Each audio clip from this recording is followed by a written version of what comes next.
And I go back to my little sleeping bag, and I'm like, son of a... They're not going to know if I have another one. These guys, they don't even care about the Twinkies. And I lose it again. Like I start a couple more, like a bear and honey. And then my mindset is the only way I can get out of this is to eat them all. I've hide all the evidence. A case of Twinkies. What Twinkies? Yes, a case of Twinkies are gone. And I put the wrappers under the living room rug. 6 a.m. we're gone. And it is rough out there. Oh. And obviously I unleashed the greatest chum in the history of sin. And that Grandpa is yelling at Dad, like, what is wrong with this kid? And and I'm feeling not so. I'm green.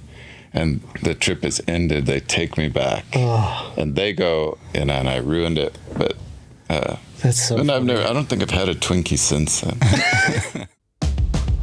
Hello and welcome to Sidechannels, presented by the Flyfish Journal. My name is Jason Rolfe. My name's Kopi Voida.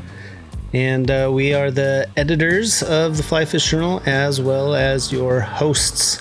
Today on the show, we have got Riverhorse Nakadate. Riverhorse is a long time contributor to the Flyfish Journal, as well as a Patagonia Fly Fish Ambassador.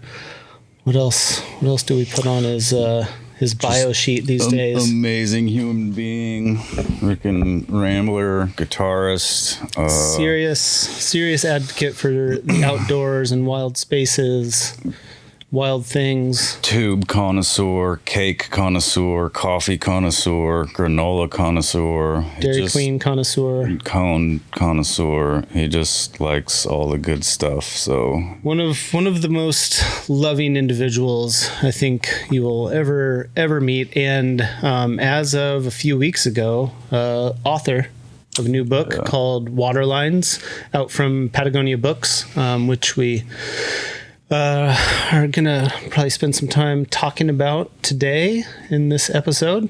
In addition to his writing, Riverhorse has worked on a number of films over the last few years, including Love and Water, which is one that he did with us, as well as he did A Northern Light about the Boundary Waters canoe area, and he did The Reindeer Journals, which follows a story that he did with Tony Czech up in Lapland in Finland, I believe.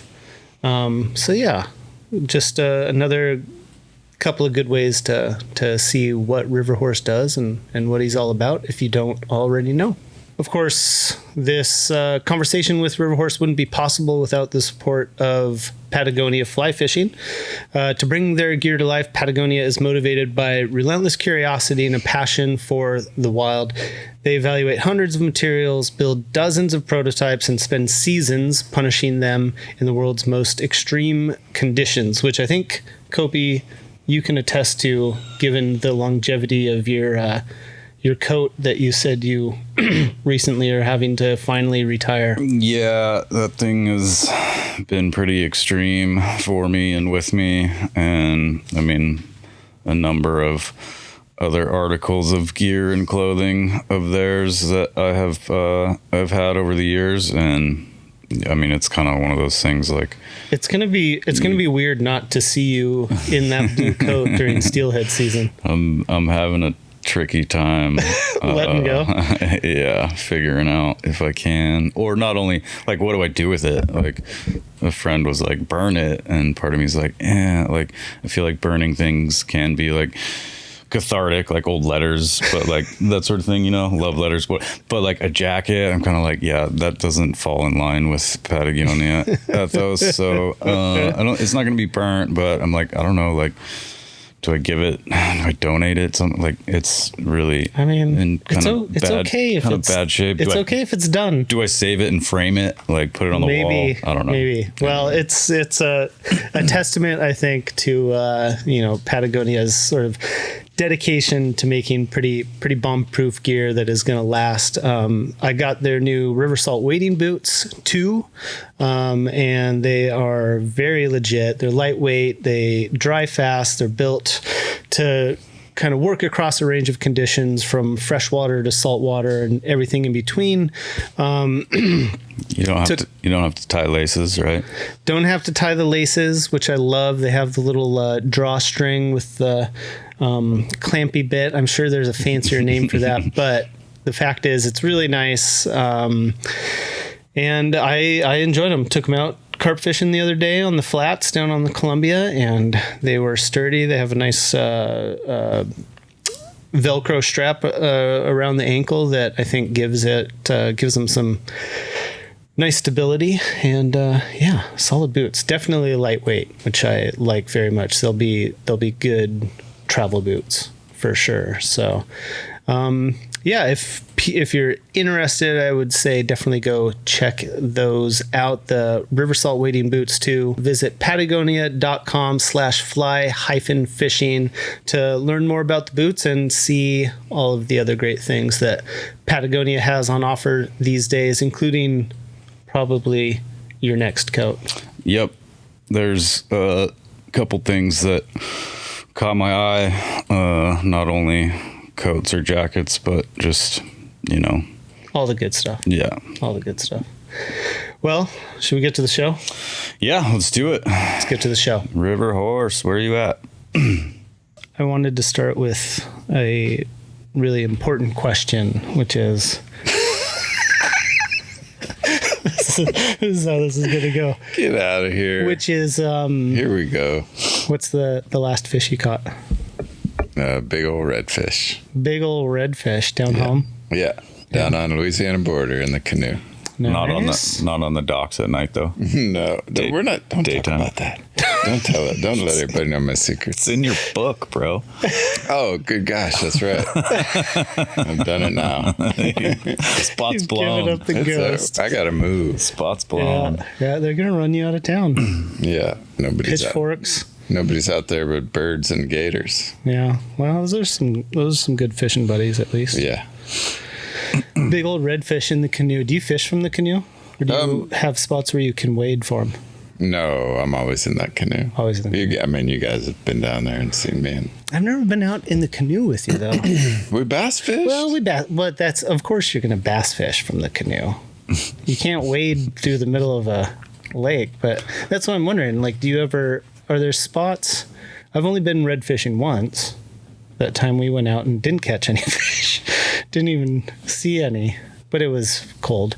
But can you go out there and just wade fish for them? Yeah, absolutely. So there's 330 miles of barrier islands. Texas is just packing endless lifetimes of fish. Yeah. So, but you just feel and you to just clarify, feel at home in the canoe. If I may clarify, I said, I can't wait to see you. Come down anytime. Just don't come down in February, which is precisely when you showed up. And he shows up in February. And he wanted bass and redfish, but we did. Well, I think there was also kind of a cold snap when I came. Yeah, it got cold for the few days I was there. Yeah, but we had good bass fishing though. Yeah. It was really we caught 7 bass on topwater. Dude, that was so much fun. It was beautiful. Plus, that's a cool little spot. Same thing as fishing. Your friends come and visit. Like, it matters to you more that they stick fish. You've done it. That's your spot. Yeah. And so to have you up front, and I thought it was too cold. We weren't going to be getting much. And you're up there just rocking the house. And everyone was like, thank you. Yeah. Because it makes you so happy. It's like pushing somebody into a wave that's never surfed before. Like, just all that joy comes through. So, gosh, we had so much fun, and we did that podcast. I feel like that was lifetimes ago. It was. I mean, I don't know, 2016? I think it was 10 years ago. Oh, right. so you were 9 years ago. You were down there before I was then, huh? That was, no, you know what? I think it was 2018, because I think it was right before my son was born. 2018? Yeah. Okay. Then that was that the same year that we came down to do after. You guys are after Love and Water, which was another amazing adventure. That was September, I think. Mm-hmm. I know it was the first week of October, because that's like when people are going to come visit Texas and they want to get everything. For some reason that's a magic week. Like, just that first week of October. The cold fronts haven't started. The bass are still on fire. The redfish flats are gorgeous. There's not much wind, and that's why we hustled so far driving down there from the ponds up north because there was a front coming in, and we're like, we got to go, and we'll have like a little bit, just enough of like a day and a half or something before like a bigger storm came, I think that's right. All I remember is just joy that whole trip, having you guys down there. And even when Liam and I were over in the corner filming the movie, and out of the back of my periphery, I see you just bowed up in that orange raft. And I was more interested in Kopi's fish, but I was supposed to be on film. I'm like, is it Kopi sticking one? Going. Liam's like, focus. Camera on him. focus. Oh, and there's that moment where we're on the banks. We've been having a great trip, and we're having a beer by the truck, and Liam goes into his broadcaster producer mode. He goes, Riverhorse, tell us how you would find a bass. And I was like, Liam, I don't have to tell you anything, because if you get in the front of the canoe, I'm going to paddle right over to that tree and stick a hog right in your face. He goes, how do you know? I said, get in the canoe. And so we paddle over there. I mean, there's one log on the entire bank, and you just know it's packing. And sure enough, right, that's that bass in the Love and Water video. And kaboom, and I think I lose it on the log, and still, but I remember that moment, and just that kind of summed up that whole trip. Like, we could do no wrong.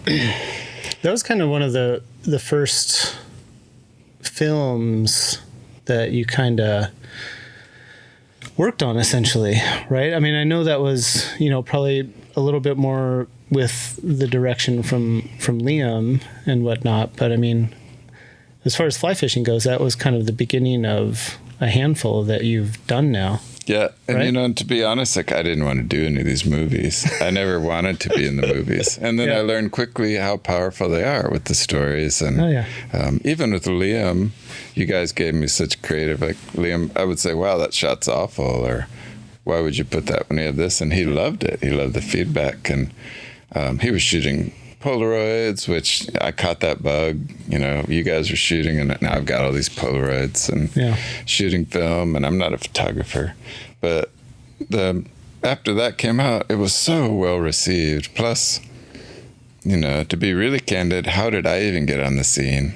Luckily, I was born in Texas. It's not the meccas of the Madison and Montana and the Tweed chalk streams. Like, I'm a Texas tree hugger going wild down there, just drinking beer in a canoe and sticking huge bass. So I'm writing about this stuff. Yeah. And what's even funnier is I'm not a fly fishing writer.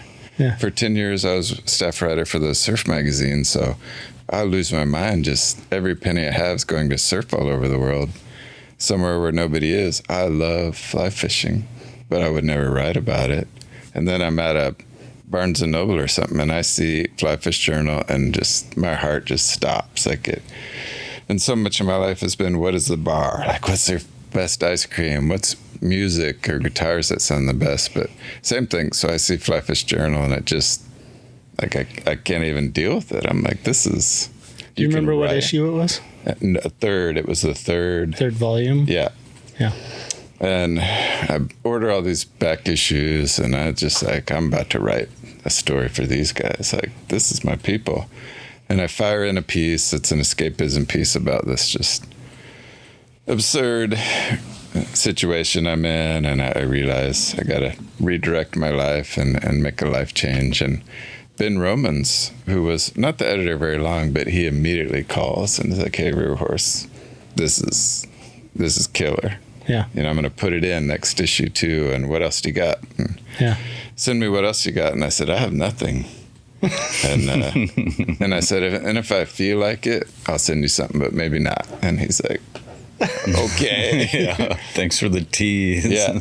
And then 26 or 28 pieces later, if you include some of the stuff where Steve had us write about music or whatever. But so I found you guys, and instantly I'm up here, we're doing this films, and there's just this huge sense of family, because for whatever reason with my wiring, like, I'm happy living in a canoe alone. I love, when I'm in a relationship and love someone, and that's the best version of us, or being around family. But whatever my wiring is, like, I just can't get enough of being out there alone. And for better or worse. So finding you guys in the magazine, obviously if I'm pouring all of my words into that, I didn't write for any other fishing magazine. Life-changing stuff. And Yeah.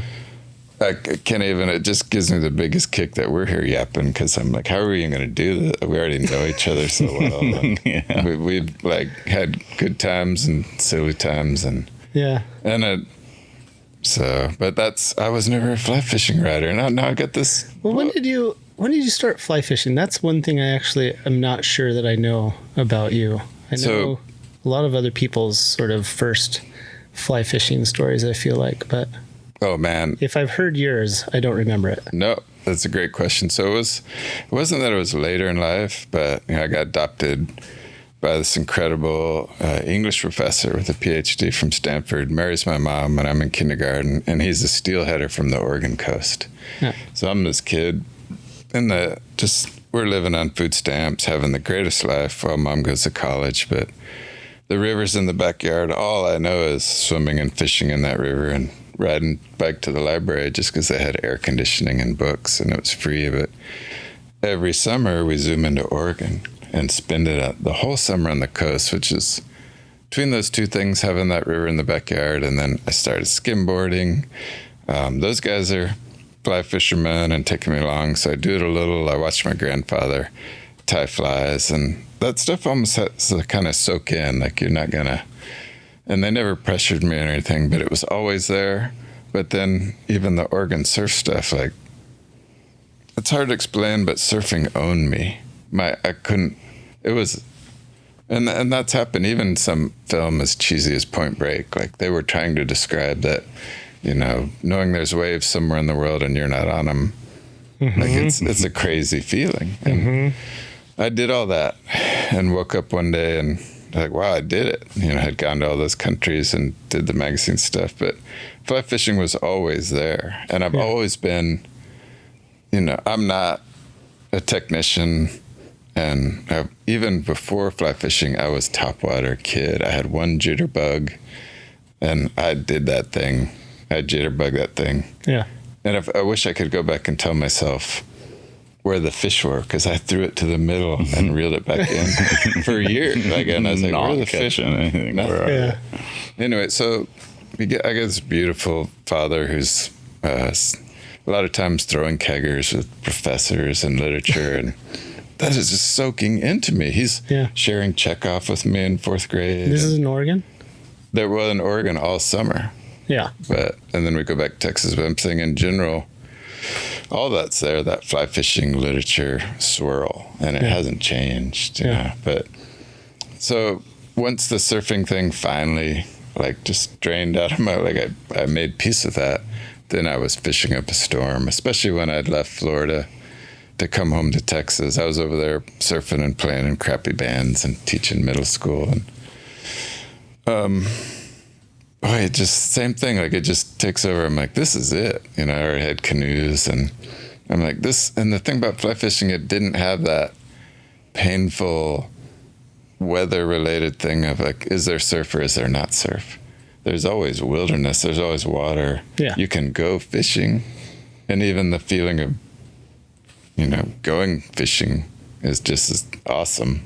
Yeah. Got food and music and some adventure. So same thing. I've obviously lost my mind just being out there nonstop. And that teaching gig, the contract's for 180 days a year or something, that gives me 60% of my life to be gone. And that works for me. I couldn't do it otherwise. Yeah. And as selfish as I've been loving, surfing and fly fishing, I love giving back to kids and helping them find their words, which is why it's fun in the book. There's an NFL quarterback who comes back to me for that, a famous, what a cool relationship. So I'll tell you, I think I told you this years ago, but when they wouldn't let me go over the Columbia Bar when they'd salmon fish in the summers, and finally one year they decided I was old enough. Yeah. And I was so excited. And to go out of the mouth of the river out into the ocean. Yeah. They didn't want you in the boat for it, because that's a hairy trip to go from inside the bar, over the bar in a boat, out into the ocean. Yeah. For people that don't understand, it's so what they would do is they taught me to dig clams, like do the and I would cut them up. Yeah. They'd give me a bucket, and I'd sit in Garibaldi and just clam chuck these huge 3-pound perch. Yeah. While they got to go out all day. So finally, I figure I was 12 years old or something. They're gonna take me salmon fishing, and I've just seen these salmon. They do their 2-fish limit, and yeah.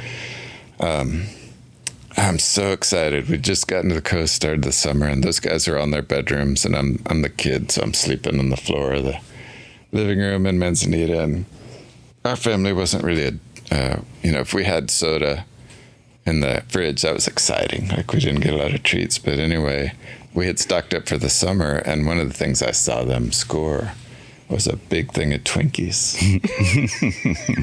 And so I can't sleep. I can't believe I'm about to go, and I finally get to go. Oh, yeah. And I'm laying there. I'm like, nobody's going to know if I rock a Twinkie. Yeah. Like, it's 2 a.m. I'm like, oh, yeah. So I crawl over there and kind of sneakily do the edge of that. And that Twinkie is glorious. Like, it is, oh, man. And I go back to my little sleeping bag, and I'm like, son of a, they're not going to know if I have another one. These guys, they don't even care about the Twinkies. And I lose it again. Like, I start a couple more, like a bear and honey. And then my mindset is, the only way I can get out of this is to eat them all. I hide all the evidence. A case of Twinkies. What Twinkies?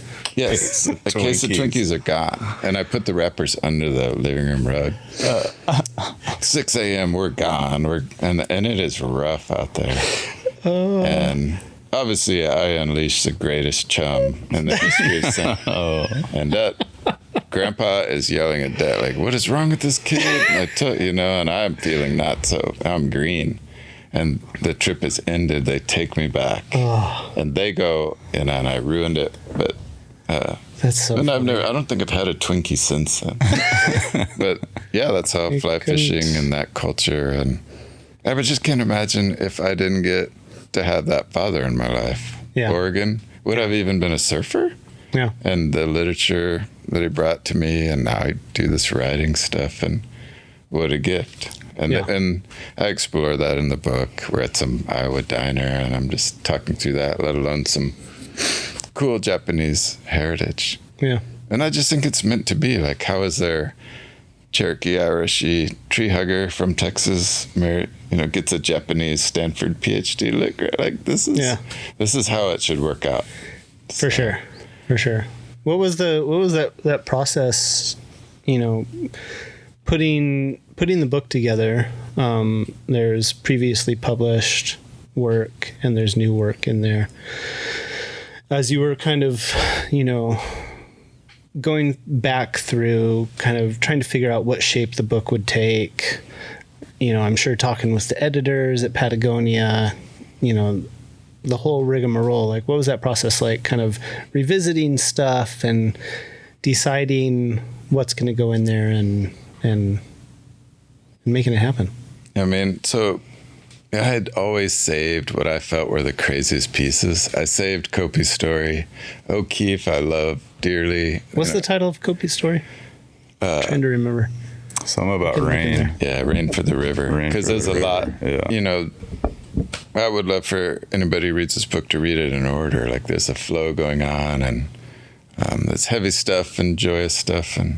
But I had sticky notes. I will tell you that, so I wrote the book proposal. Patagonia was the dream. I just thought, I'm sure there's companies out there. Dude was encouraged me to try for the proposal. Anyway, I was like, I love the ethos, and like, there's always a tiny chance they'd do it. Mm-hmm. Turned it in. John Dutton was there with Carla, and they're like, we love this. The company, Yvonne just gave the company to the earth. So we don't know we're all reorganizing. We got a new CEO from Europe taking over the whole thing, Ryan Gellert. And so it hung out for a year. Yeah. And the whole time I didn't care. I was like, oh, it's funny that they would even consider it. This is amazing. But I had already culled the stories. I gave them 8 of the pieces. Yeah. And so those pieces went to Yvonne, Melinda, Gellert, the 2. There's a small board.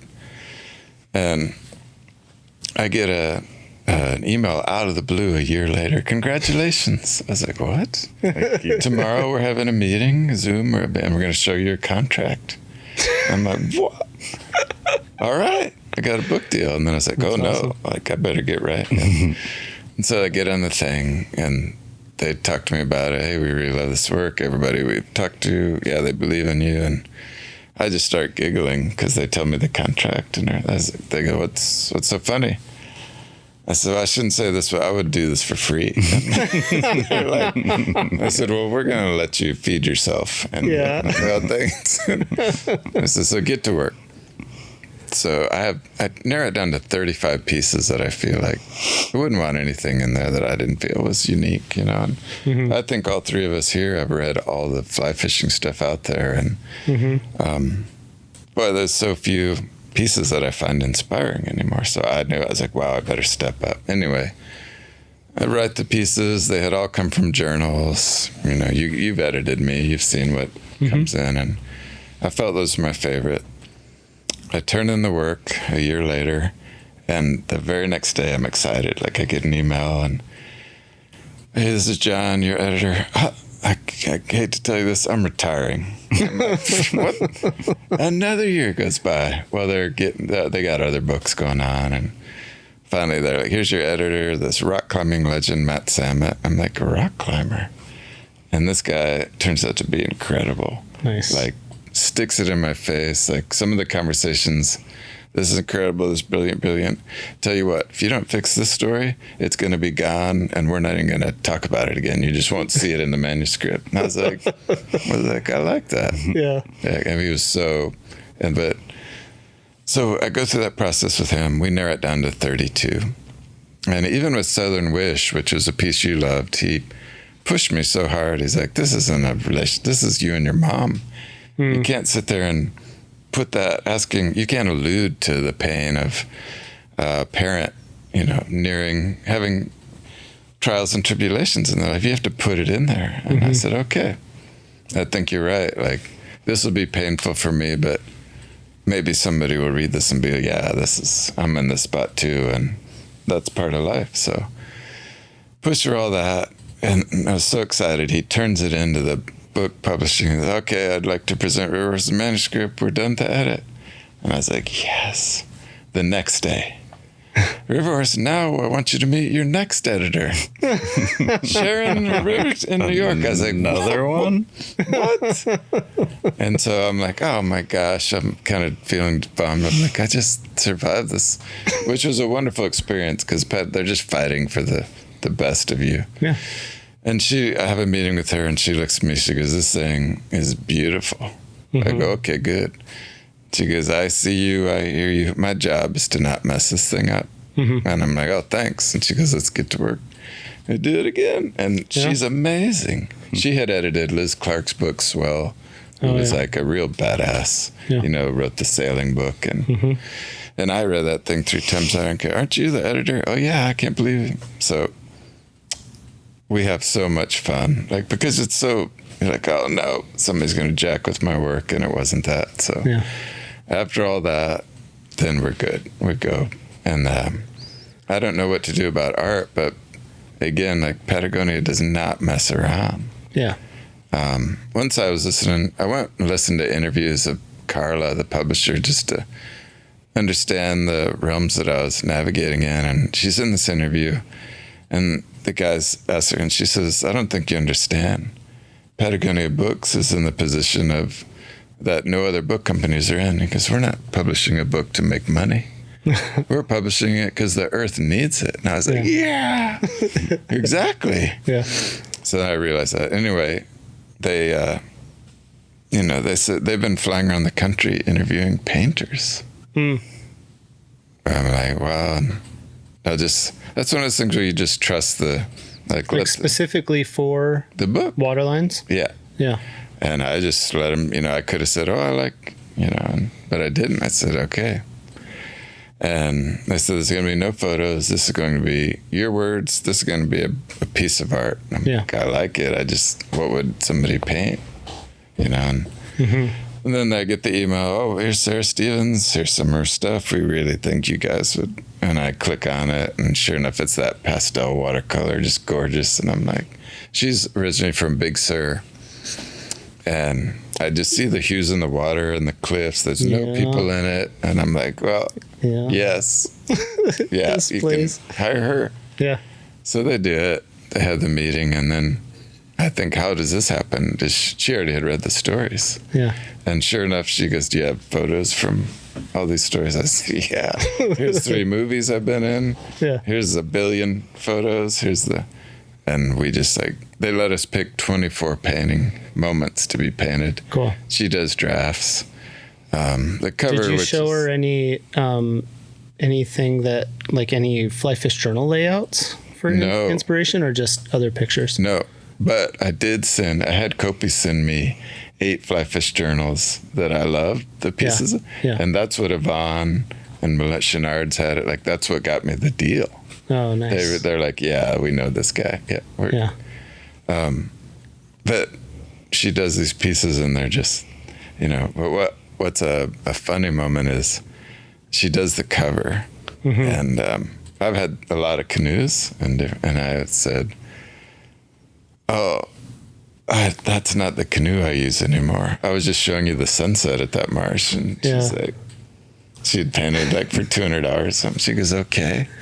I was like, sorry, let's get this one. And she got it right, But she's like, we'll be even more clear on the next. I go, yeah, we will. I love that. Would have been nice to know. Something earlier. that nobody would have known. No. But it would have stuck in your craw, probably. Oh, yeah. Well, even when we did the film on Northern Light and the Boundary Waters, the artist, the poster for it was backwards. The canoe was backwards. The the front seat's close. Yeah. And we told them, he's like, oh my gosh, it's great other than the backwards canoe. How would you know it's backwards? Yeah. So, and I'm glad you mentioned those movies, because as much as I said that I never wanted to do that, so much of my life has been standing up, talking for environment and earth. And that's part of that gig down there. And so that Boundary Waters films, I spent 3 years of my life trying to do something beautiful, and there's a 20-year ban on it. And now here we are. Yeah, and we're back at it, and there's a lot to that. And so to update anybody that's listening, that knows how they illegally interpreted the CR Act to start taking away public wilderness without review, which, in a nutshell, the Boundary Waters is America's most visited wilderness. 20% of the freshwater in the U.S. forest system. It is a sacred place. Native, indigenous, the voyagers. And there's a Chilean billionaire that already has a track record of decimating, villages, pollution. And so they're saying this guy can come over, and the way the wording is, he can have that wilderness that's all of our public wilderness in perpetuity. He can mine there forever. Is this a joke? It is a joke. It's heartbreaking too. It's a nightmare. So, those films, they mean so much to make that. And that's when I realized, I gotta. And Chenard wrote me a note. And I said, hey, keep doing this. Yeah. This is important. They barely wrote anything. I was like, well, okay, yeah. And so we did the Lapland Sami tribe, tried to do the climate change implications, but yeah, tell a little bit about that, the story of the reindeer journals. So, and how you sort of even came to that. I mean, that's pretty kind of out there, far-flung locale. I think of Riverhorse, I think of canoes, and I think of the Midwest and Texas. Like, that makes sense, bass and everything. And then all of a sudden, Riverhorse is in Lapland? Is that the correct way? Yeah. Like, how did that get on your radar? Well, I never changed. You've seen my sunroom, those maps and gear. And so I just got to the point of the Boundary Waters. Like, I'm looking for that kind of, what are other versions of that wilderness that could be even more wild? And I realized that's Lapland, and I read one night and I love reading all the books about these places. And one night I read that there's a rule there called Amensraten, which means every man's land. Yeah. And as long as you love the earth, you're kind to people, you can roam. And so then I'm like, I'm there. I'm going to this place. I'm I can go anywhere I want. And so I go for like 2 Houdini. months. I solo it. Yeah. And grayling, huge pike. And that first trip was just a fishing trip? Yeah. Just kind of go explore, have fun, see what's there. I'm out of here. Yeah. Yeah, beautiful. And so then, Tony had made that other film, and I'm like, okay. Tony check. Yeah. And which I did all those 2 pieces with, and Liam did the other. But I tell Tony, hey, look, I feel like there's implications for the entire Earth. The Arctic Circle feels climate change more than anywhere on Earth. They feel it apparently 7 times more because they're at the ends. And I love indigenous culture. It's part of my heritage. And I realize they've traveled with the reindeer, and I think, okay, that's kind of a buffalo bison thing and subsistence, beautiful living. And I read one book one night that during Chernobyl's nuclear accident, there was a cold front or a storm, nuclear fallout from Chernobyl goes all the way to Lapland, and it falls near where the reindeer. And so they're worried that they tell the Sami tribe, you can't eat the reindeer, there might be nuclear. And that's what so even that mindset, radioactive reindeer, I'm like, I got to tell this story. Yeah. But through climate change, during the winters, now they're not as harsh. And sometimes they get a little snap where it melts a little and then gets cold again, so it freezes. So there's layers of ice that the reindeer can't paw their way down to. So they have to travel 100 miles to try to find lichens. And I thought, okay, number 1, I want to go back there as much as possible. And 2, let's tell the story. And 3, that's a metaphor. Like, that's kind of just tells all of us, if this is happening to the reindeer, we're next. Please wake up, people, see the beauty.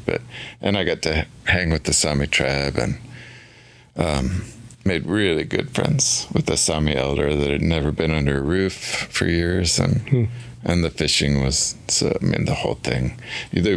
That into that movie, The Reindeer Journals, there's a drone out of the greatest river I've ever been on in my life. Like, it just keeps this serpentine. Yeah. If you go watch the movie, it's the very end. It's just, and every time I see it, I'm just like, I want to go back. And there's that line in the book, like, I would, if whatever happens when we're out of here, if my soul gets to take off, I'm hoping it flies over Lapland again and just like, see it again. I dream of those places. I love local Texas stuff and all that, but the more loud and unkind the world gets to each other, the more I'm like, I'm good. I'm gonna go to Lapland. Bit fewer people, loud trucks, that kind of stuff up in Lapland. So, what I'm curious to know, like, at what point the sort of more I don't know, just this like environmental awareness, but not just the environmental awareness, but like this sense or this feeling of obligation to sort of do something about it kind of really crystallized for you. Like, is that something you were aware of, when you were traveling and surfing, or is that something that kind of like fly fishing kind of lit that fire a bit? No, that's a great question because, even as a little boy, Jacques Cousteau, I got here before you guys, I'm pretty sure. Mm-hmm. So that was on TV every Sunday, and he was doing good for the oceans. So I knew as a surfer all about pollutions and microplastics, and like I knew all that stuff early, and so it was always there. I was always sending money to Greenpeace, and like that was the closest I get. And then it was certainly the last decade or so when I was like, I'm getting a voice here.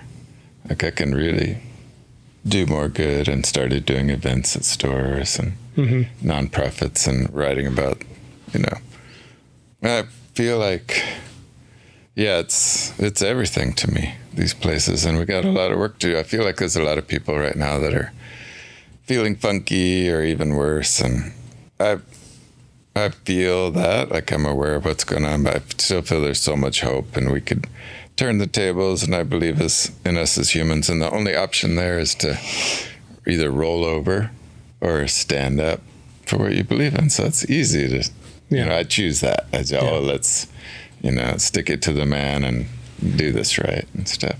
And even politically, everybody, what are your blah, blah, blah. It's not hard to figure out mine, but I don't care about any of them. I don't. You call yourself this, that's great. And I love our country and I love all you guys. Just do the right thing for humans and the earth and wilderness. Take care of our parks and it's not, we're all in the same. So that's the disappointing thing about politics is there seems to be this, they seem stuck, both sides, and tit for tat and nothing. And they've lost sight of, you're there to take care of the earth and the people. So what a crazy stretch. Yeah. And I feel like it had to get really dark before we can, let's turn this light switch back on. Yeah. That's how I'm going to frame it to myself, to never lose hope and stuff. But it's since I was a little boy, like I had the Greenpeace sticker in my lunchbox. I adopted a whale, all that stuff. Even like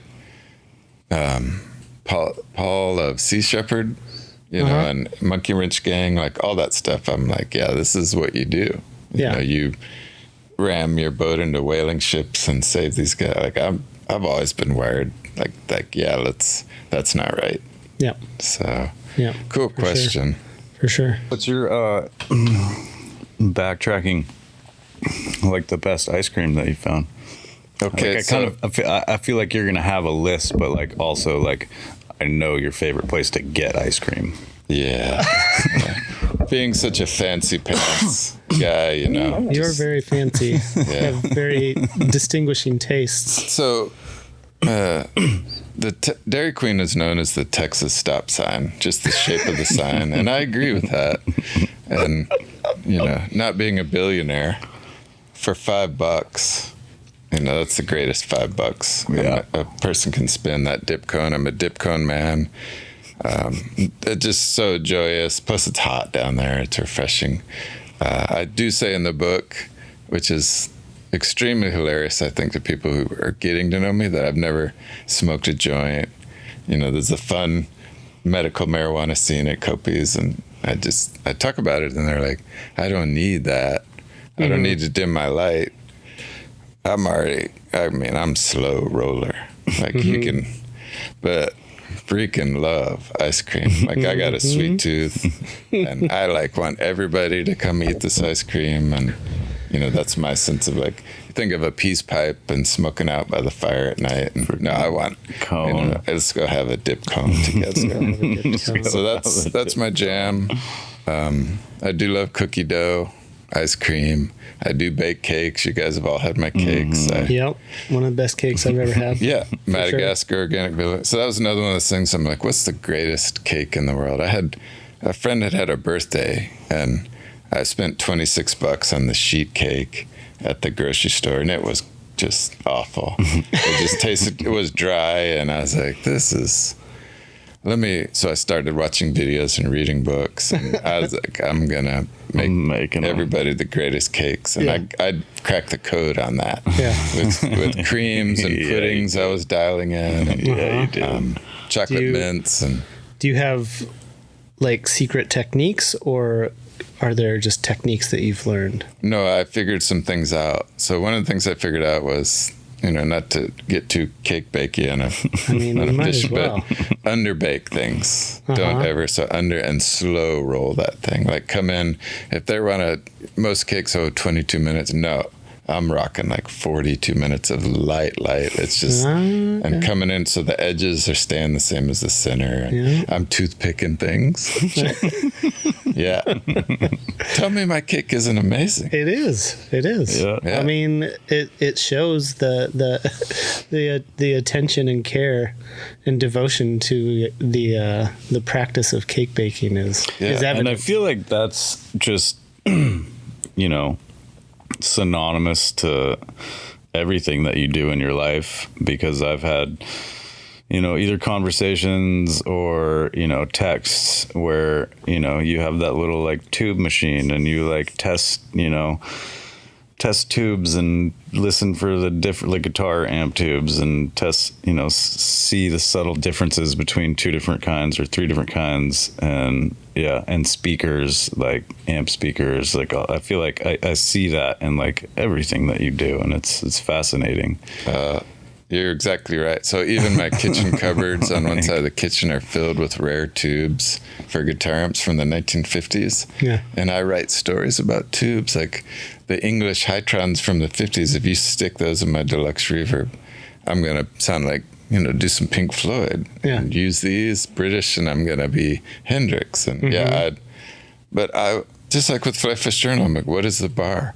What is the highest quality? Same with friendship, guys. Like, Yeah. I gotta say, like, I don't have time for anybody that I can't be unbelievably hard on the sleeve loving and me with. And same thing, like, I can't. Life's too short to not have that highest quality.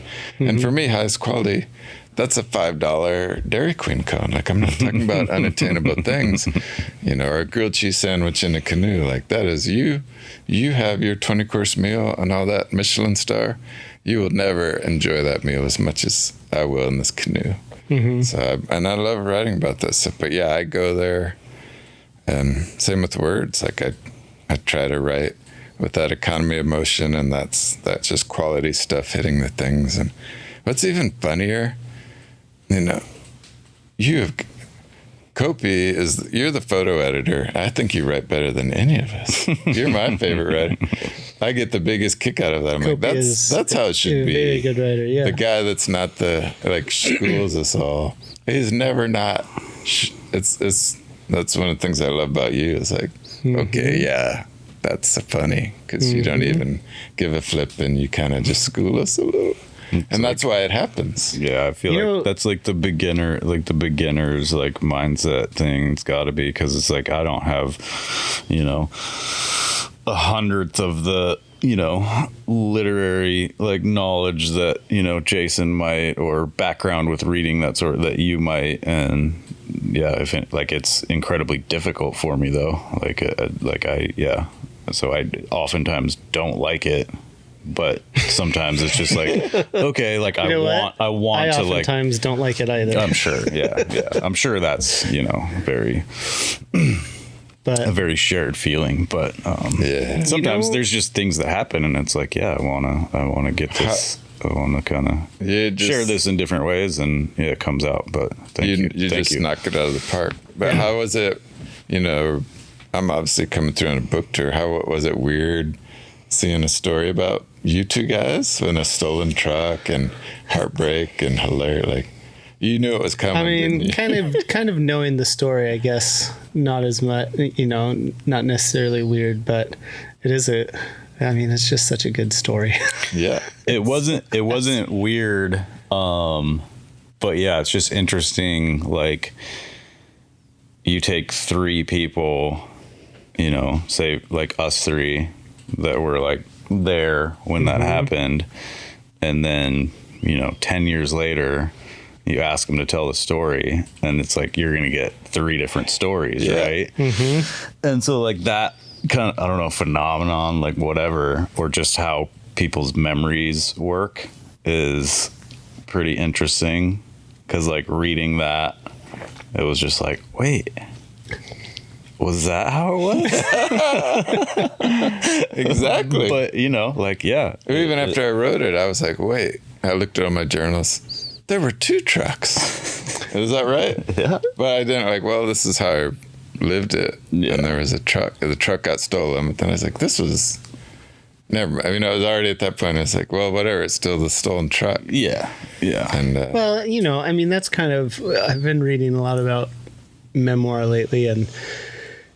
You know, with memoir, there's not necessarily like, it should be true, right? There shouldn't be like obvious fabrications. Yeah. But there's also, you know, that sort of understanding in memoir, I think that it's as true as you can make it, you know, based on your memory and based on, you know, because if you're writing something like that, and I feel like that kind of story is sort of, you know, memoir adjacent, at least, like, you know, you're reaching for something else aside from just, you know, telling the story from A to B to C and just recounting facts. Like, you're trying to, you know, with something like that, you're trying to get at something and communicate something to the reader that is probably hard to communicate otherwise. And so that's sort of the trick, right? And you know, whether it's, you know, the truck was white or blue, or, you know, there was a brown dog that walked around the corner, or whatever. It's like inconsequential. Yeah. And what mattered to me there was, I got these friends I really love. Yeah. I'm going through something. There's a hilarious thing that happens. I have an epiphany at the reading. I see a father going through stuff. I make the connection. There's water involved, and the fact that I was ready to whoop some ass to get the truck back is silly from an ice cream loving tree hugger. Well, you know what's funny is I remember, like, that was the first time I ever met you. What? Yeah. No, it's not. That was the first time I'd ever met you, because that was when the very first Riders on the Fly event in Bellingham. What was I even doing here? 10 years. You were reading. I invited you up. You came up for that. For the reading. Really? You came and read. That was the first. I thought I was randomly passing through and was going to see you guys, and you told me, hey, you should read too. Well, you may have been. That was the one before. You may have been passing through. Yeah. Maybe you were like visiting your mom or something at the time, or well, I knew I was going to circle back. Yeah. See you guys. But either way, yeah, that happened. We'll probably look it up in like an email or something. I'm sure I still have the emails in my 20,000 fact full check email invite. Anyway, it's just hard to but I remember, imagine not knowing each other. Well, yeah, that's what I was gonna say. Is like, so, you know, I wasn't the editor at that time. I had read, you know, a bunch of your stories in the journal, loved them, and, you know, I was obviously excited to have you be a part of the reading. And so everything went well. I was like, oh yeah, Riverhorse is great. Such a chill dude. You know, just had so much fun hanging out. And then we go back to Kopi's place, truck's gone, and Riverhorse is like ready to go beat somebody up with his rod tube or whatever it was. And I was like, oh yeah, like he's from Texas. serious. He's serious. And he loves his friends. That might be a warrior thing. Yeah. But that was Kopi's truck, and I'm like, I got my people. Yeah. Do you guys remember the blonde cop? Kind of. I was more excited about the dog. I don't really remember the dog that much. I feel like it was far away, but I talked to the blonde cop, and part of me was like, ask for a number, ask for a number. I would have got it for you. I didn't, but have a vague recollection. I kind of do too now. Yeah. Oh, and I remember like looking around. I was encouraging you to leave a phone number somewhere, and you're like, "Hey, I'm good." And I'm like, leave your number on the police report. I'm gonna get your truck back and solve your love life today. Two birds, one stone. But like you said, like that's one of those stories. Yeah. You know, and that's what I tried to do with this book. Is it's just they're humbling pieces and show me having tough times and, you know, sometimes getting busted on national television in big trouble, or machine gun boat chases. Like, how do you not have those stories? There's hot romance in there where you get to see what a player I am, check all the moves. You know, there's rock stars, and like right on, there's near death. A little bit of everything. Bears and giant crocodiles. I'm like, hey, we got a book here. What are some of the hairiest experiences that you've had that didn't make it into the book? Maybe pre-fishing, surfing experiences. Carjackings, 2 in Africa, 1 in Mexico. So I would go there to surf. I love that place. Yeah. And, 1 is teenagers with automatic. So you had history with carjackings. Yeah. That's why you were so fired up. I got robbed at knife point. Yeah. Stuck it, almost left a little, and I'm like, take the money. Yeah. Here's the bribes. But that's coming. Mm-hmm. You can't blame somebody for, you. So those things happen. I was prepared for them, but I had history with it, and that stuff happens out there. And I talk about in the book, I go for that less and less in my life. Like, yeah, I don't prefer to be in those spots. But that long lining drug cartel forced, machine gun boat chase thing. That was. I'm proud of that. Down in Texas. Yeah. Yeah. It was harrowing, but is that one that you wrote? The original story was written for Patagonia. Cleanest line. Yeah. So I have a meeting with Patagonia. I said, well, the drug cartels or guns are going to chase these illegal, and the shark finners, and they just said, well, let's talk again tomorrow. We need to talk about this. And the next day they're like, okay, we've never heard a piece with guns in it. We're very concerned. This is on you. Yeah. This is all you. And just let us know what happens. Yeah. That this is your choice. Yeah. And I was like, I got it. So it was kind of almost a legal thing for them. They're like, we're not taking responsibility. No, but they said, we agree with what you're trying to do. Stop Totally. long lining, shark finning. And they said, and sure enough, first guns ever in a Patagonia piece in history is us with I'm got bulletproof spessons and it was awful. And even in the piece I write, this is not me. This is heartbreaking to me to even be around all these guns. Yeah. I love Latino culture immensely. Like, I'm so proud of all that culture in Texas. And so the whole piece, the whole story, reading the book, how messed up I am trying to process. And then there's the heartbreak of all the fish and the dolphins and sea. Like, you can't even process it. In that point where I'm in a warehouse with 862 fins, I asked the wardens, can I put every fin out in this room just so I could think about this? Yeah. And there's a photo of that that Tony I remember took.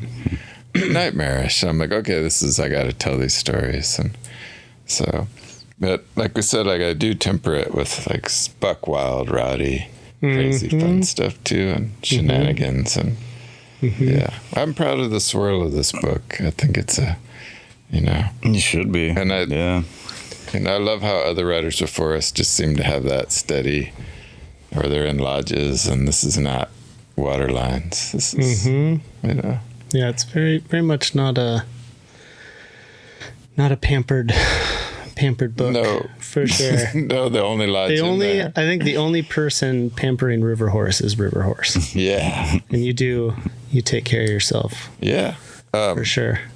The only lodge in there was that Yucatan piece, and when I got there, I was like, if somebody had paid for the trip and they bailed, and so it's all paid for. And I said, they called me, the fly shop, and said, oh, I would love to go down there so I can drop off my stuff and go into the jungle and disappear from the lodge. And they're like, yeah, okay, well, whatever. And I get down there, and this guy, Todd Platt, who's in the piece, first thing he says, this is your room down there, and what time would you like your coffee delivered to your bedside? And I said, well, that would be never, because I don't want to wake up with a dude standing next to me, and let alone, I'm not going to have any, I would bring this guy coffee, the same. Yeah. And he goes, okay. And I said, as a matter of fact, can you find me anybody locally that will go into these backcountry jungles with me? And he's like, for what? This is a world permit destination. I said, I don't care. I don't care about permit. I care about juvenile tarpon, big snook, blah, blah. And so he's like, okay, I got a guy. And so I said, book him all week. And me and this guy go to Mayan temples. I mean, you can read about it. But yeah. I loved reading all those stories, of that one in particular, and in the audiobook, which was I've got a funny story about how that went down. Yeah, I know that it. You recorded it in Houston, right? So I would always assume that because I was writing the book that I would get to do it. I'm not a professional. I just stumbled my way into doing these movies. Yeah. And so I'm like, yeah, I was in the movie, so I'll do the voice, and I love writing, and got my voice. And I get this email one day while the book is, it's from Random House Penguin, and that's who Patagonia has handled the audio. Okay. Riverhorse, this is such and such. The entire team's on here for the audiobook. We have samples from 5 of the greatest voice professionals, all with reading waterlines, and let us know if there's one you lean towards. And I show my gal, Catherine, who's in the book, this gal I'm dating, and I go, what? These guys are going to read my book? This is ridiculous. She goes, well, listen to them and see if you know, and I said, I'm not listening to Jack. I lived it, and I'm going to read my stories. Oh, and you're so geared. And she goes, well, I got to hear it. And Yeah. so I said, fine, take my phone. She goes off in the corner of the house, and I hear loud, roaring laughter, just giggling like I can hear somebody. And I'm like, she goes, oh, you got to hear this one. I'm like, I don't want to hear it.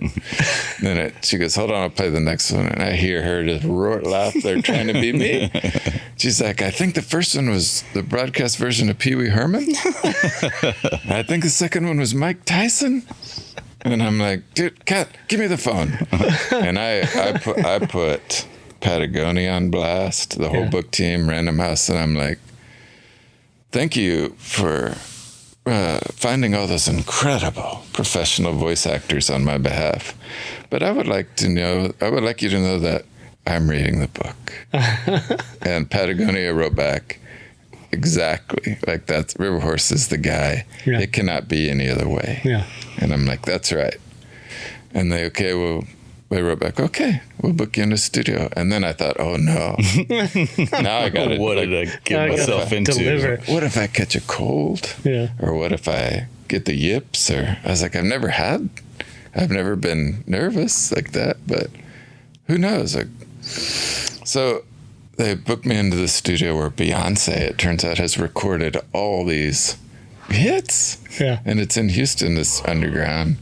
I mean, Beck has been there, and Ludacris, that guy that spells his name wrong. And I'm sure they're great rappers, all that stuff. Anyway, yeah. I'm like, wow, and so then I'm starting to feel it. I'm like, oh, and it's 3 days of 80,000 words. Like, you got to rock and roll. Yeah. The microphone looks incredible. You're in this little room, and on TV screens facing me are producers from Los Angeles. They're going to watch me and talk to me in my headphones. There's a producer there through the glass. Wow. And they're like, little intimidating. Maybe. So you're getting like instantaneous feedback. Yeah. As you do it. Yeah. And so I go, let's roll. They booked it for 3 days. And I'm like, I'm going to close my eyes. I'm going to be me and lock it in. Like, I don't care about all of you. Yeah. I'm going to tell you these stories that I poured my heart into. Mm-hmm.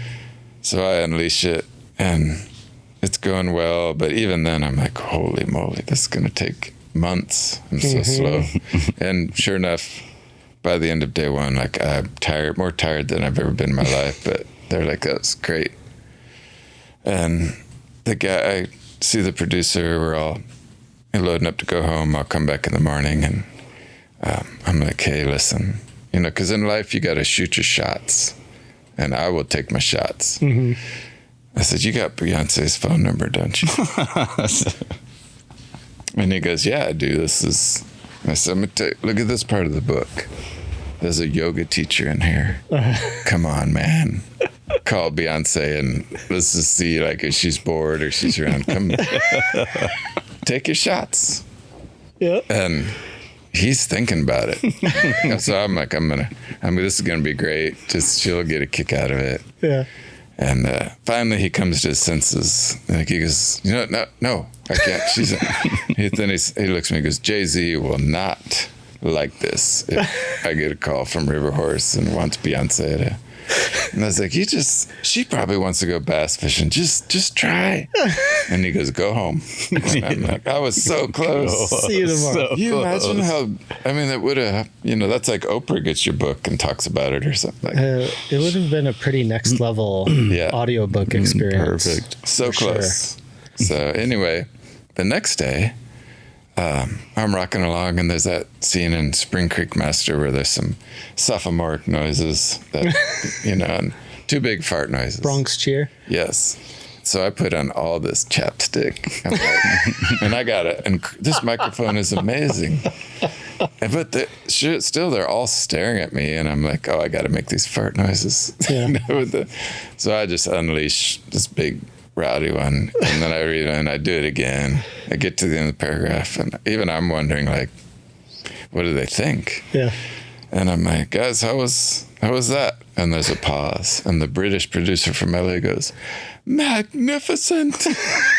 And I was like, one and done, and just kept rolling. Nailed it. And then, like, when I got to the last two stories, if you listen to the audiobook, I like slowed it down and just said, I'm going to take this thing out of here like no tomorrow. Like, I'm going to milk this thing.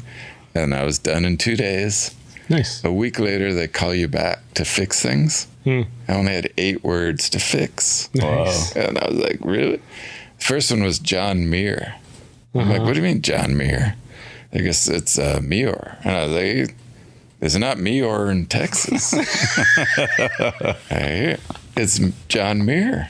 And they just wouldn't budge. I'm like, Muir. I'm like, oh gosh. So it's Random House, like ping.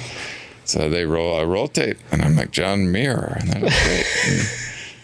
and I forget, I love philosophers, and and one of them was Montaigne.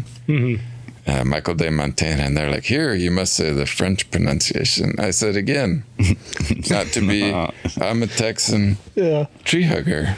Yeah. I'm not going to speak French for you guys. And they're all just staring at, and they can't. Okay, I guess I am. Michel de Montaigne. Yeah. And they're like, great. And I was like, God, oh man, like, I don't agree with that. I could go home and take a shower. Yeah. But that was, what a cool experience. Yeah. And I haven't gotten to hear it yet. Like, I guess I got to buy it. Because shouldn't I get a free code or something? You would think so. I mean, there's got to be somebody that you come can on, talk man. to. Beyonce? Hit up Stephanie. Call Beyonce. I was at your studio. They haven't given me the... would you do that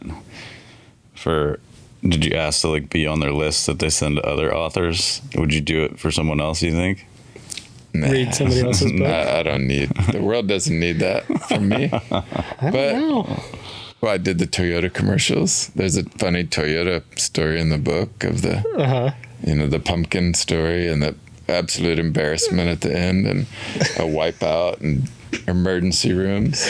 I like my voice, but I don't want to hear it. I want to hear everybody else. I feel like other people. Everybody else wants to hear. Yeah. I was on some podcast the other day, and he's like, I love your audiobook. I'm like, you already got it? He goes, yeah, I use it on my kids when I'm driving around. They just get real quiet in the back of the car. And I'm like, oh, okay. So, I mean, I do think that,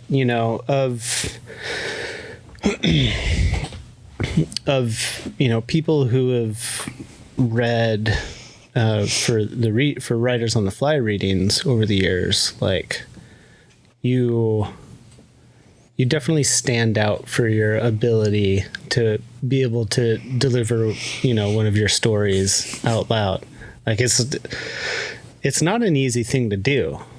I love it. I think, and I think for some people, whether it's something that you learned or whether it's just something that comes natural to you, you're good at it. And I think people, if people have the opportunity to get the audiobook, or even, I guess it would be cool if you could choose one to listen to or something like that. Like listen to Spring Creek Master, or listen, to Bass Yoga. But also, the more serious pieces, I think just as much. Like the funny ones, you add that sort of Riverhorse joie de vivre to him, I guess. Sorry to go French. Oh, there we go. What's that in I Texas? said Joy Viva. Joey Beaver. No, but it's like there is that, but even the more serious pieces, like there's an art to giving those to people out loud. It's like it's performance. Well, I will say, so there's a heartbreaking piece in there. There's a couple, 3. And when I finished that, and with all the producers, everybody watching me, I asked for a break, and I went in the bathroom and bawled. Like, even when we kept editing it, I had to reread it over and over. I obviously missed this person, and it just sucks, that stuff. But yeah, I'm not reading that one I had to read, but I had to read it for 6 people live in a studio. Yeah. I'm glad I put that stuff out there. You want to hear something cute? Really cute. The first time I ever got to read for Writers on the Fly, Duda was in my ear giving me tips. He didn't really know, and he's like, okay, you got to kind of flow and don't go too fast. And I just looked at him. I'm like, I'm cool. And he goes, this is, you can't just get up and I said, I think I got this. And he told me, and then I went up there and I was like, did me? And he's like, I was like, Steve, I tell a story. I got this. And he's like, wow. Thanks. They were eating out of your hand. I said, Dad, yeah. So let me tell you some tips. That was. How's the well? Before we go, how's the tour been so far? You kind of started on your book tour, getting the word out about the book. You've done a handful of events. How's it been going? What's that been like? Kind of meeting people out there and excuse me, seeing the book in the world, and then also like what else is coming up this summer in terms of that stuff? So it's been amazing. So the book came out, while we're recording this, came out a week ago, and I've done 6 dates, and I feel like I was on the spot. I like when we're all out writing together. It's not on me, but this is on me. And so instead of being able to celebrate that my childhood dream was to write a book, to be like all these guys I read, and it happened. But then even that it was with Patagonia is still messing with me, and like it's just hard to. I feel like that's really special. I didn't self-publish it on. Not that anything's wrong with that, but like these guys believed in it, and I believe that's the top of the tier. So I haven't been able to. I don't feel like I've enjoyed it. I've been so busy doing the interviews and the stories, and as mellow as I am, like a lot of nights I just laid there in bed like, oh shit, book tour, and I wasn't scared. I was just like, wow, I gotta go do this all over the country, and it's like it's not over yet. No, and I was writing to give people a book to read. I wasn't writing so I would but that's part of the gig. The gig is the gig, and you have these moments in there where somebody tells you they've read all your this and that, and I'm like, oh, it's the equivalent of you're a band that played a song on a stage but never got to see the audience if they love that song, and with this I get to. And so I just feel like I've been working so hard that to impart what I feel about the book and answer all the questions. And then last night, almost shockingly to me, like we're getting ready to start the gig, and even before the gig, Steve's going to be the anchor, Steve Duda, and he keeps changing it up on me and messing with me, and I'm like, Steve, just whatever we do, it's going to be. I'm so happy to be there. And instead, so he opens the thing and he goes into this kind, loving, beautiful riff, and Steve is a tough love. Suck it up, buttercup, buddy, and which I love about him, because if he's proud of you for something, it's valid. And he unleashes a positive intro about me to these people. He's like, this work is unmatched, this guy, but when I was like, he goes, he is now an author, and then it hit me. I'm like, we got a book, like we're gonna party tonight. Let's celebrate. I'm going to find an ice cream place. It's on. And I did. But it wasn't until last night that I thought, because just he was there to remind me, I haven't had any friend moderate or anything till it was always. Yeah. And I was like, well, I did it. Yeah. We got it. And so that was really cool. And then I would like giggled all the way here that you and I get to do this tonight for 20 minutes before they kick us out of there. I know. I guess we'll see how long they give us. And I know, like, as much as I'm a pretty wild person, like I'm on the loose, that I'll already miss you guys. Like this will go by in the wink of an eye. I know. It's not I'll long be enough. like, well, I do have people. Obviously, if I'm talking about you guys at the end of the book, and I'll be like, oh man, that was cool. Like that actually happened. I'm back in the canoe in the middle of a marsh. Like they're only going to get a few of those moments like that in life, and I know that. Like I savor them and stuff. But last night was, and tonight will be hilarious. Yeah. So yeah. Well, it definitely, your both contributions to the Flyfish Journal over the last, what is it now, 15 years? About? Probably, yeah. If those first pieces were volume 3, then yeah, we're looking at almost 15 years now. And, I think early on, before I even came here, like you very early on became a part of this family. And so, I think it's real special for everybody involved to be able to have you up here in Bellingham, probably about as far away from Houston, Texas as you can get in some ways. Well, but, we just put the here tour you on. are. And what's that? We just put it on here so I could see you guys, but happens to be a great. Well, it's good. I remember the first time I came here, I met Kopi and said hi, and I said, man, I'm tired. I'd been here for like 2 minutes. Yeah. Mind if I take a nap for a couple hours? And they're like, huh? And I was like, I've just been on the road. And I just crawled on the couch in there and covered myself up with, and they're like, this dude. It's like, shows up and just goes need a to place sleep. to sleep, guys. And they're like, okay.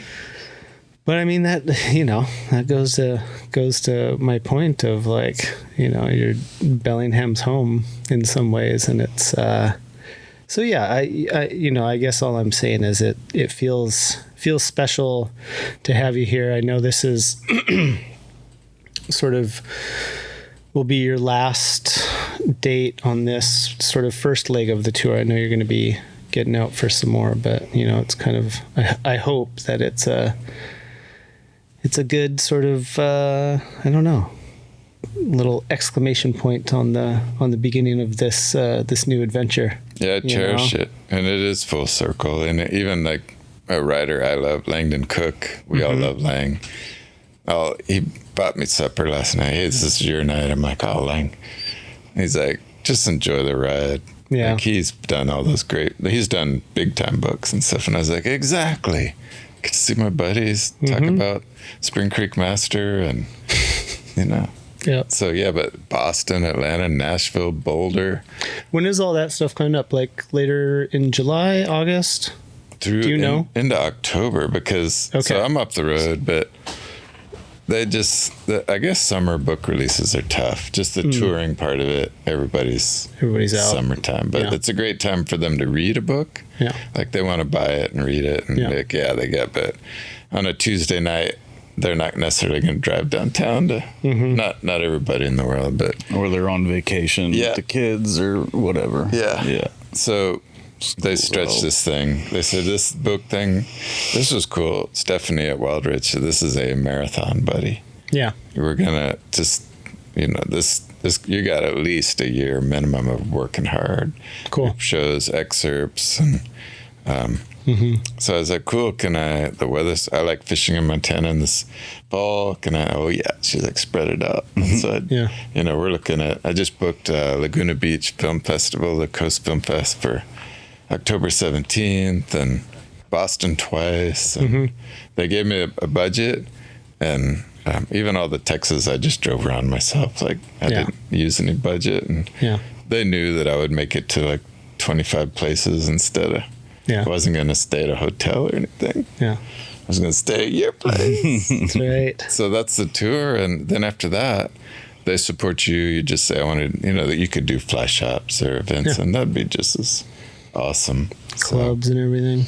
But I already have, to be very honest, some even crazier adventures mapped out for a second book.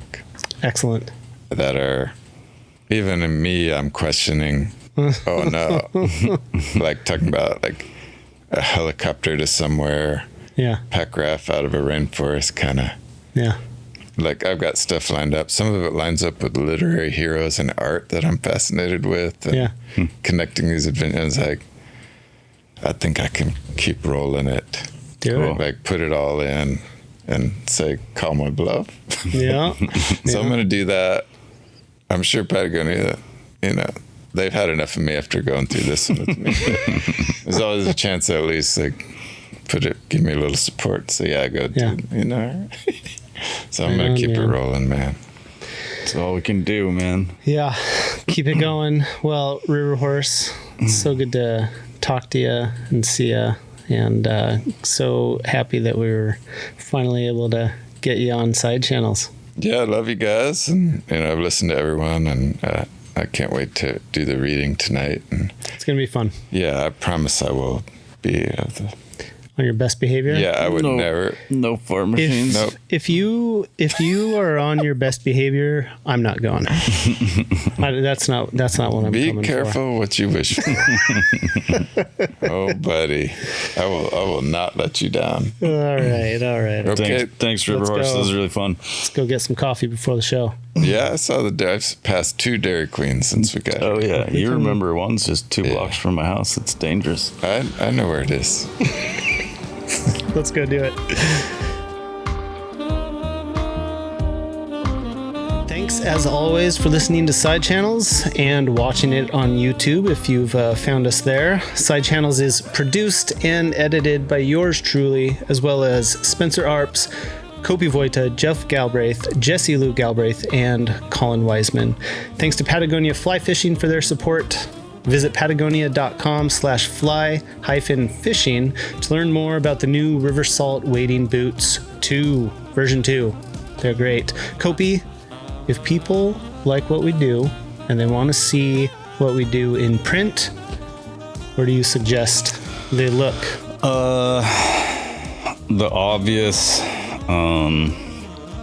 The obvious place is our website, theflyfishjournal.com/subscribe. You can do that if you want to support what we do and have it delivered 4 times a year to your home. But don't overlook stealing a copy from your buddies or knocking on your local fly shop's door and asking them to carry it if they don't. It's always great to support other small businesses, and it's always great to pilfer stuff from good friends as well. I feel Send us a picture. If you steal one from a friend, definitely tell us about it. Send us a picture. Or borrow with the intent of returning. But and so, we'd love to have you as a supporter. I think that is it for today. So we'll see you soon with the next episode. Please like, subscribe, and leave a review wherever you listen to the podcast. And don't forget to have fun out there. Enjoy the process, and we'll catch you with the next one.